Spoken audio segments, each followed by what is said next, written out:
Hello, my name is Adam Baritot. I have been on the faculty of Pacific College of Health and Sciences since 2009. And today we're going to begin a discussion about the vagus nerve. We're going to talk about its structures and functions, and ultimately what dysfunction can lead to in the human body. So, if you'll excuse me for a moment, there we are. You should now see on your screen our slides regarding the vagus nerve, a wandering powerhouse. Very good. So let's start off with the big question. What is the vagus nerve? Well, as many of you I'm sure already know, the vagus nerve is one of your 12 cranial nerves emanating from your brain to hardwire certain functions directly into your cerebrum and to your brainstem. The vagus nerve, being cranial nerve 10, is going to be located more inferiorly than those of a lower number. So we find the vagus nerve emanating specifically from the medulla oblongata at the base of the brainstem. As stated, the vagus nerve is the 10th cranial nerve, a series of nerves connected directly to the higher central nervous system. The word vagus comes from the Latin word for wandering. We call it the wandering nerve sometimes because as it will travel inferior from our cranium down through our neck and down into our thorax and our abdomen, making contact with most of our internal organs. That's why we will call it the wandering nerve. We get it from the same word where we get vagabond or vague. It wanders a little bit. In fact, it is the only cranial nerve that's going to travel inferior in the body to the clavicle. All other cranial nerves will affect things in the head and shoulder area. The vagus nerve is the one exception. The vagus nerve is the longest of the cranial nerves and one of the longest continuous nerves in the body. As stated, this is going to arise from the medulla oblongata in the brainstem, and it will travel inferiorly through the neck to the trunk, innervating most of the abdominal organs on the way. This nerve, as we saw in the previous image, is functioning as seemingly a highway. It seems like the biggest major highway coming from directly the cranium to the thorax and abdomen, with the exception of our spinal cord. This vagus nerve is the primary parasympathetic nerve between our brainstem and our internal organs, and it carries roughly 90% of afferent neuron signal from the gut. It is the most significant single innervation between the enteric plexuses and the central nervous system. Now, what does all of that mean? When we talk about afferent signal is a nervous signal that will ascend the body. A for afferent, A for ascend. That means the messages that are coming from the body up to the brain. When we talk about enteric plexuses, there are some studies that suggest that a more significant part of our nervous system is located in our abdomen than anywhere else in our body. And those groupings of neurons inside our abdomen are classified as plexuses, your celiac plexus, your hepatic plexus, and all of those together are grouped under the name enteric plexuses. So the vagus nerve is a major pathway sending information from the center of our body up to our routing station in our brain, where we can gather information, decipher information, and make logical decisions or autonomic decisions as to the functioning of our body.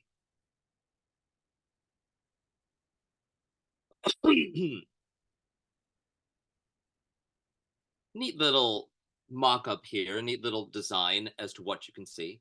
Our afferent vagus nerve, of course, sending information from all of our various organs, our intestines, our spleen, our liver and stomach, our lungs, our heart, all the way up to our brain, sending information. Information in the other direction will give commands to maintain a parasympathetic autonomous function of our lungs, our heart, our liver, our spleen, our stomach, our intestines, etc. This exchange, this route between our organs and our brain, create a seamless function for our standard parasympathetic function. Where do these nerve branches go off of the vagus nerve? Well, we have a pharyngeal nerve, which provides motor innervation to the pharynx and the muscles that move that area. Those of you who have ever sneezed, those of you who have ever had something stuck in the back of your throat, those sensations, those urges to move that area will be governed, at least in part, by the vagus nerve. We also have the superior laryngeal nerve. This innervates the cricothyroid muscle, which branches reaching other muscles of the throat. Cricothyroid connected to our crical cartilage here as well as to our thyroid. Those structures are there to allow that area to move around, especially when we swallow. Everybody take a moment, place your fingers on your throat, and give yourself that moment to swallow. You feel how your voice box, your larynx, moves up and down. Cricothyroid muscles will contribute, in part, to that motion. We also have the aortic nerve. Autonomic and afferent, it sends baroreceptor and chemoreceptor information from the aorta to the medulla oblongata. This is checking our blood. Literally, our autonomic nervous system is taking this information. It's collecting this information from the aorta, both baroreceptive, which is telling us blood pressure, and chemoreceptive, telling us the contents of our blood. Is there too much sodium, too much calcium? And it's sending this information on to our medulla oblongata for observation. We have another such nerve in our carotid artery, which is governed by the glossopharyngeal nerve, which is cranial nerve 9. Both of those nerves together are assessing this information, passing it into our brainstem to our reticular formation. And there, that information goes up to our hypothalamus and our cerebral cortex for greater observation and adjustment as needed. We also have superior and inferior cardiac branches, which will connect the vagus nerve to the cardiac plexuses. The vagus nerve will also make fleeting contact with the SA and AV nodes of the heart to help set a pace of a parasympathetic heart rate. We have the recurrent laryngeal nerve. We have two laryngeal nerves, the right being more connected than the left. They are asymmetrical and responsible for most muscles of speech and voice production. The nerve that is sending the signal for me being able to speak to you right now is the vagus nerve through its extensions of the laryngeal nerve. We have the thoracic cardiac branches, which will reach the heart directly for innervation. That's our SA and AV nodes, as noted before.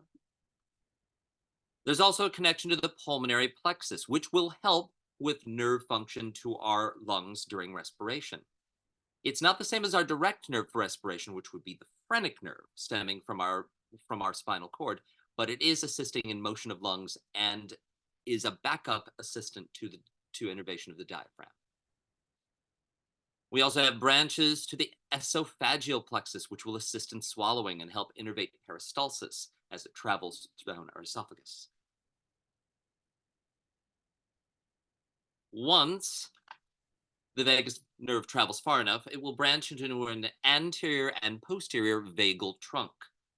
Anterior vagal trunk will lead to autonomic nervous system innervation of the stomach, liver, gallbladder, esophagus, and pylorus, meaning the pyloric valve, along its branches.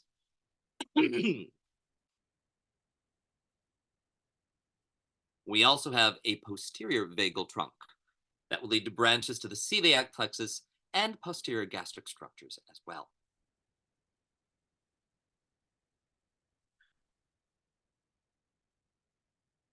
So what does all that mean? Ultimately, we are deriving innervations that will reach the throat, including the voice box and larynx, the heart at the sinoatrial and atrioventricular nodes, the stomach and other digestive organs, liver and kidneys, and the enteric structures, meaning our intestines specifically, via the celiac plexus. Celiac plexus, some of you might also know as the solar plexus.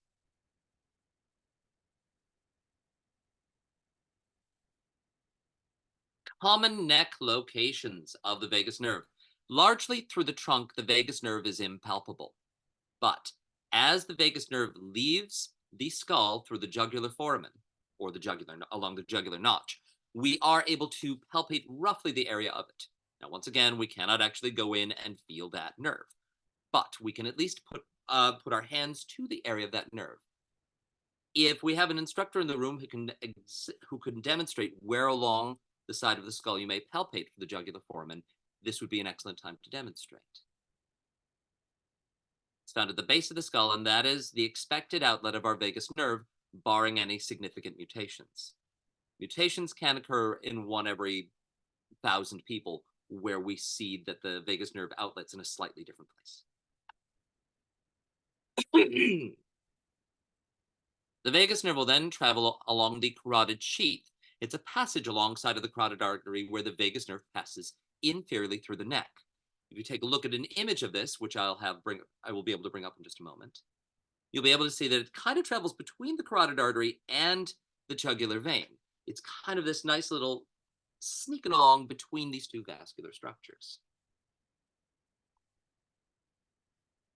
A note, I tried recording this lecture with this YouTube video attached, but the YouTube video did not seem to want to record properly. It was very jumpy. So I invite the classroom lead or the instructor to pause this video for a moment and watch this brief YouTube video of about 4 minutes before resuming lecture, or you can of course watch it at the end of this class.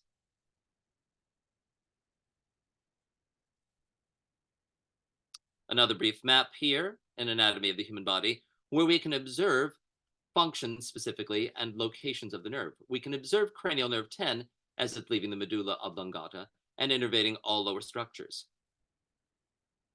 The vagus nerve, again, functions as the autonomic nervous innervation of these structures, but it's not, it's parasympathetic in nature as opposed to sympathetic. If we're talking about sympathetic innervation, almost all sympathetic innervation for our internal organs are going to come from our thoracic and upper lumbar, but mostly thoracic spine. It will plexus anterior to our spine and then reach out to our specific organs using norepinephrine as a neurotransmitter rather than the acetylcholine found in the vagus nerve. Very different system. Many, many different redundancies with our sympathetic system, which will allow us to run away or potentially even freeze. But the vagus nerve is there for parasympathetic function specifically.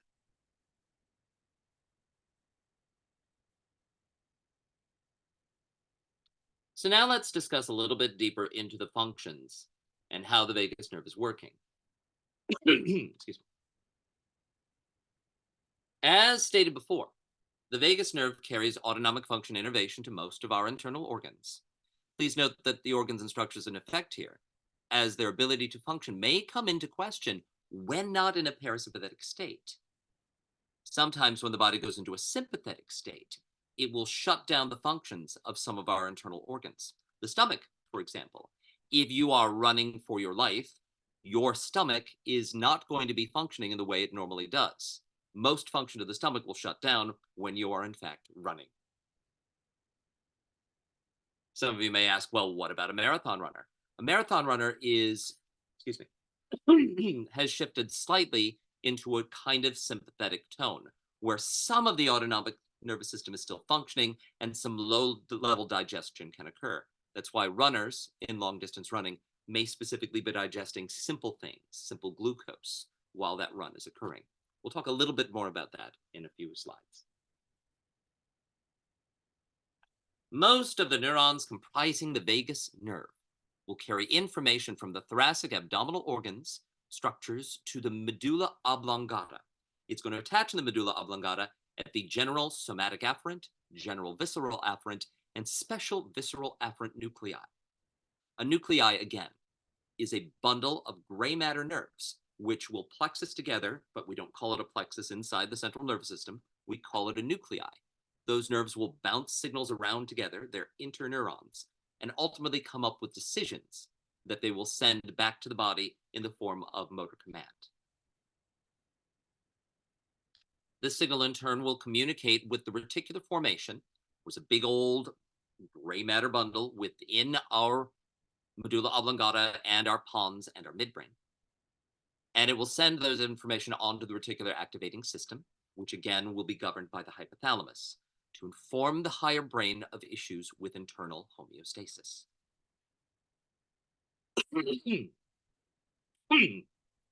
Again, the primary function, excuse me.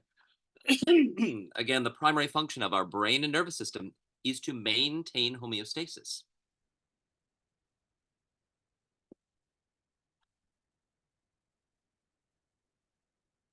The function of our autonomic nervous function is to reinforce that homeostasis in a sense when we are not trying to actively save our life, but in a sense of low level, keep functioning nervous signal function.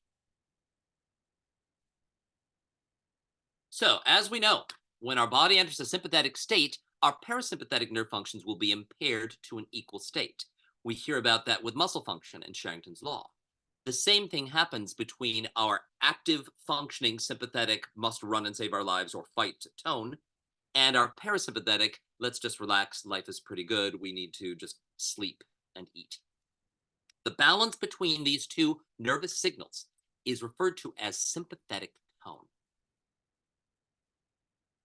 When we are in a more sympathetic state, when our nerves are heightened, when we are giving a presentation to a class, when we are in a state when we feel threatened, the structures connected to the vagus nerve will receive less innervation. And that innervation means the efferent signal will be less, reaching to our specific internal structures. The efferent innervations of the vagus nerve originate again at the medulla oblongata. These are special visceral efferent and general visceral efferent nuclei. The message is being sent to these organs. Maintain parasympathetic function can be interrupted somewhat by the change into a sympathetic state of nervous function. If ever we were fully sympathetic, we would have extreme trouble using. This is why some people have trouble speaking publicly. Like their voice shuts down. They're unable to use their voice. There's a lot of wavering in their tone. That is the sympathetic state overwhelming the parasympathetic function to use our voice.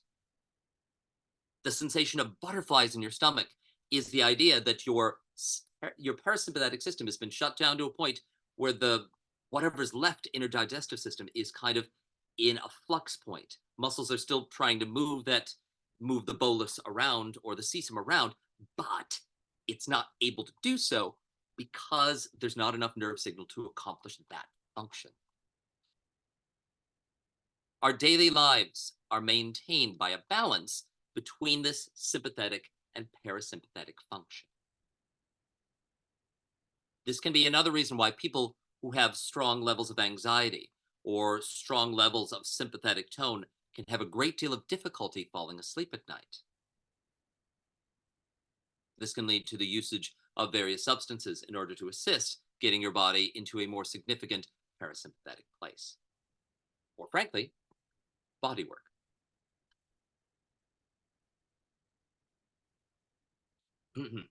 Common vagus nerve illnesses and injuries you are likely to encounter. So, we have a nerve that is specifically assisting our functions of structures in our body that are functioning parasympathetically. This nerve, due to its location and function, can be a major contributor to persistent nervous trauma and acute system dysregulation. Hypertonicity in muscles or swollen internal organs can lead to dysfunctions with the vagus nerve, but it's much less likely than actual more systemic trauma. Systemic trauma is going to inform a lot of the dysfunction we find with the vagus nerve, and we're going to go into more detail with that in just a moment.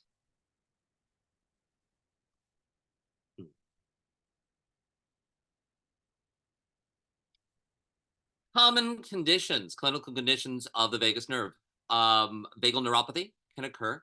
That is an interruption of signal to internal organs due to damage or nerve impingement of the vagus nerve. This most frequently occurs unilaterally. One side of the vagus nerve may be impaired while the other is not. That impairment or interference can occur due to more significant body trauma, some bruises or some damage so deep that it's actually pressing upon the vagus nerve. This can lead to an interference of the ability of the voice to function, as well as the ability of internal organs to perform their functioning. This can lead to difficulty maintaining heart sinus rhythm, or this can lead to breathing dysfunctions as well. The vagus nerve, due to its connection to our pharynx in the back of our throat, damage there can lead to dysphagia, especially when that damage is higher up in our skull area. That would be difficulty swallowing.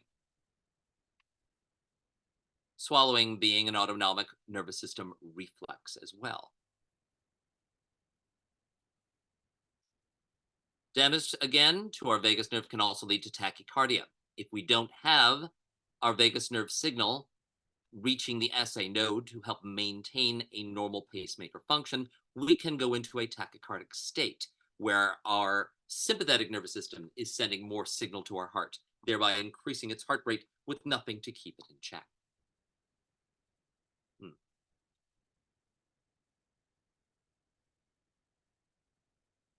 Very good.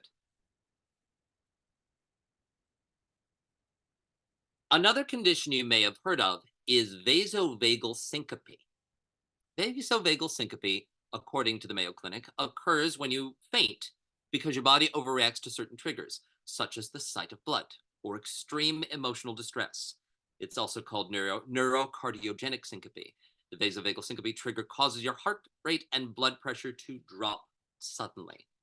It is essentially a mild and temporary form of a hypovolemic shock.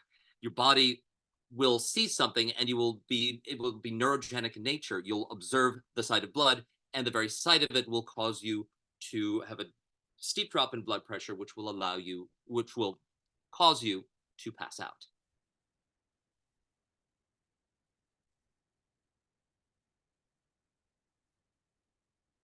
If anybody has experienced this before, it's a rather fascinating process. I accidentally had this occur once while I was giving blood. Generally, the sight of blood doesn't bother me, but something about giving blood this time, after I gave blood, I went to the process of standing up, and they tell you not to stand up too quickly. But some combination of factors led for me to I noticed that the sides of my peripheral vision had become fuzzy and browned out. And I kind of leaned back in my chair. And the next thing I remember, there was an ice pack on the back of my neck. And people were saying, "Hey, are you okay? Are you okay? You passed out on us." If you've never had the experience of passing out, um, it's a fascinating one. And it does involve potentially this vasovagal syncope to occur. It is one way that we are led to passing out.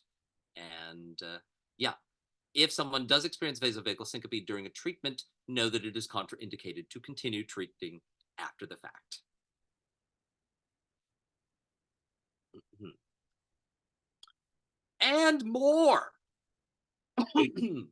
Problems with the vagus nerve have been linked to numerous parallel issues, from sleep disorders to panic conditions to sensorial disconnection. As we stated at the beginning, this is a major highway in the body, carrying numerous afferent signals. Dysfunction with our vagus nerve disconnects us from the rest of our body and can inform various trauma and various physical results from trauma thereafter.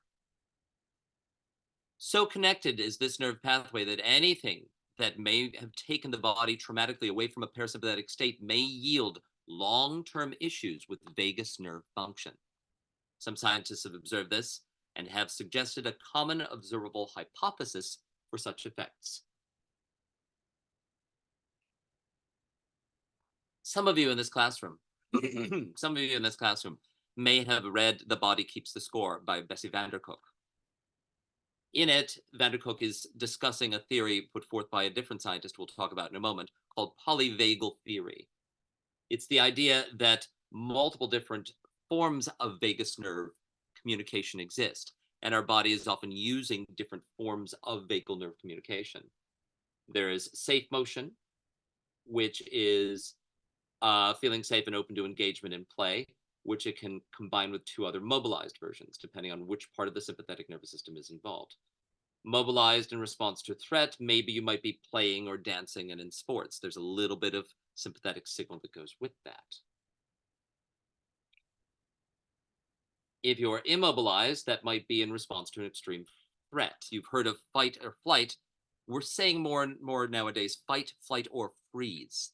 Some people in result to being in a highly sympathetic state or a highly sympathetic state where the body has experienced trauma, that the more common response to that trauma is to shut down, is to emotionally fold into oneself and not communicate and not react.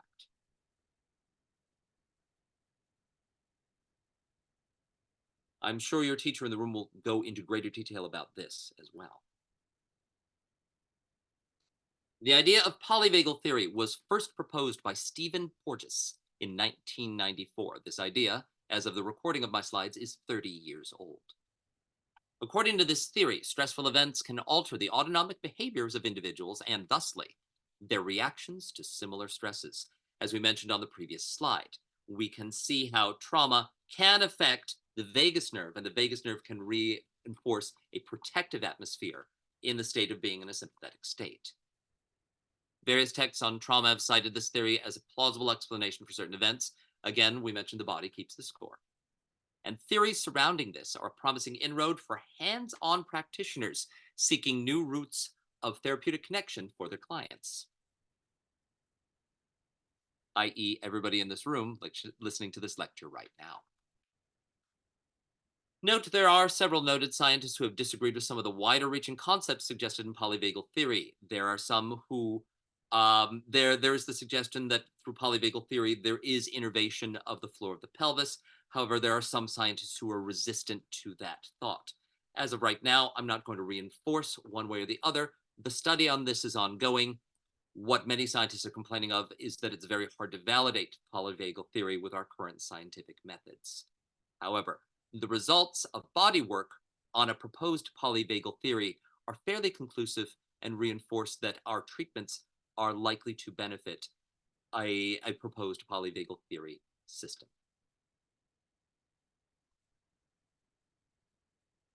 So, how do we do that? How do we treat for vagus nerve issues? Well, for today, in this class, Krystal Stone will be taking you through an exploration of work dedicated to the treating of vagal issues. Please ask as many questions as possible. Ask for additional readings at the end of the course. And heck, if you need more information, I'm sure that Ms. Stone would give you my contact information. I would be happy to discuss this with you at any given time. This work looks amazing, and I hope you have a great deal of enjoyment tackling this and learning more about healing the body through contact and assistance of the vagus nerve. I have a list of references and sources which will be made available to everybody should they choose. And that is the end of our lecture for today. Thank you all very much for your time. I hope you enjoyed what I had to share with you today, and best wishes to you and good luck with your learning today. See you later.